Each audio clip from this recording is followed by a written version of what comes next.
Hello class, a very pleasant morning to all of you.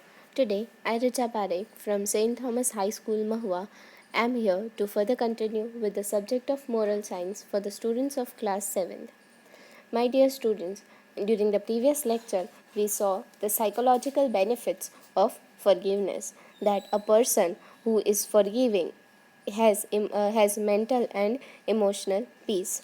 The scientist also proved that the forgiveness is one of the several coping mechanisms that helps the people to live longer. Forgiveness offers numerous physical benefits such as lower blood pressure, normal heart rate, and other benefits. Hence, the psychological benefits, forgiving offers the psychological benefits such as stress reduction, lower risk of alcohol and drug abuse, depression symptoms, and anxiety symptoms. Now, let us see the steps of forgiveness.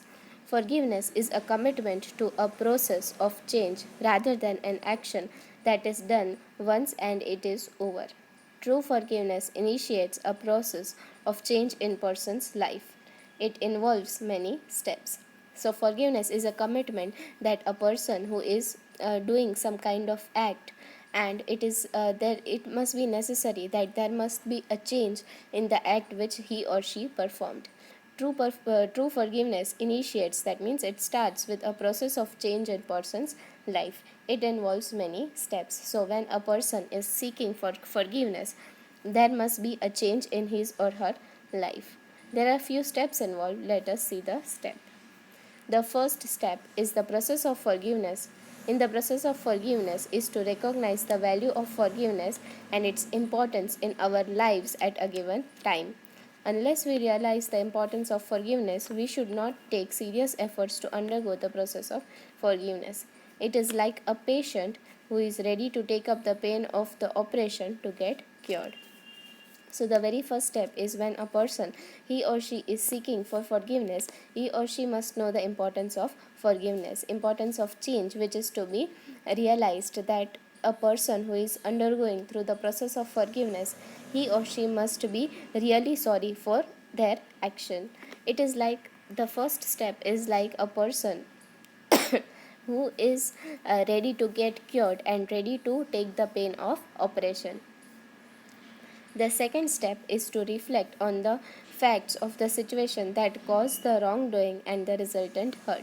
We should reflect on how we reacted in such a situation and how it has affected our lives, our health, and our well being. So, the very second step is it should reflect the facts. That means it should show the facts on which under which situation that a wrongful thing was done which hurt us.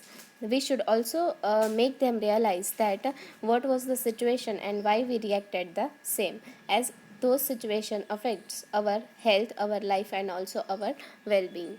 The very third step is the act of forgiving the offender from our heart. Since we are now ready, we can actively choose to forgive the one who has offended us. Until we forgive, we remain the victim of offense. The offender would be holding the control of our lives till then. As we forgive, we move on from our role as a victim and release the control and the power the offending people and the situation has had in our life. So, the very third step is forgiving the offender, the person who has committed some wrongful action against us. And hence, if we choose the path of forgiving, we should forgive them by heart. Now onwards, after forgiving, we must not be the part of a victim anymore. The person who is, until and unless we forgive that person, we remain the victim of the offense which they committed. And hence, as we forgive those persons, we release the control, and hence we can move on in our life. It may also be helpful to reflect on the times you have hurt others. Remember how they had forgiven you.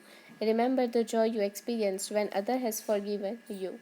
As you recall how you felt, it may help you to understand the position of the person who hurt you. It can also be beneficial to pray and use a guided meditation. In any case, if the intention to forgive is present, forgiveness will come on its own in its own time. So the very last point is when it is forgiveness also helps us to reflect that how when we committed something wrong and the person against whom we committed, the person forgive us, at that time the joy which we experienced with the forgiveness of others, we should always remember that. And hence with that fact in our mind, we can understand the position of the person who hurt us. It is also beneficial that when we pray, it helps us in proper meditation. In any case, if the intention to forgive is present, forgiveness will come on its own. Dear students, here we are at the end of the video.